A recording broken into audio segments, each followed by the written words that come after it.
وعلی الذین ہادوا حرمنا کل ذی ظفر، اور ہم نے ان پر جو یہودی ہوئے تھے حرام کر دیا تھا ہر وہ جانور جس کا ایک کھر ہوتا ہے۔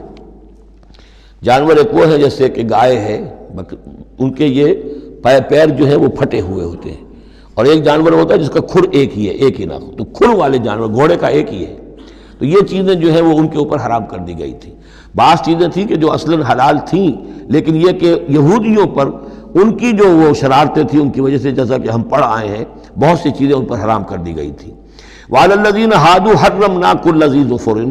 اور ہم نے یہودیوں کے اوپر تو حرام کر دی تھی ہر ایک ناخن والے جانور کو۔ ومن البقر والغنم حرمنا علیہم شحومہما، اسی طریقے سے گائے اور بکری وغیرہ میں سے بھی ہم نے اس پر ان کی چربی جو ہے وہ حرام کر دی تھی۔ الا ما حملت ظہورہما، سوائے اس کے کہ جو ان کی پیٹھ کے ساتھ لگی ہوئی ہو، پٹھ کے ساتھ جس کو ہم کہتے ہیں لگی ہوئی ہے،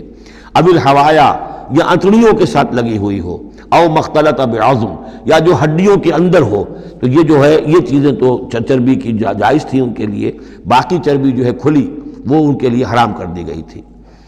ذالک جزیناہم ببغیہم، یہ ہم نے انہیں سزا دی تھی ان کی شرارت کی بنا پر۔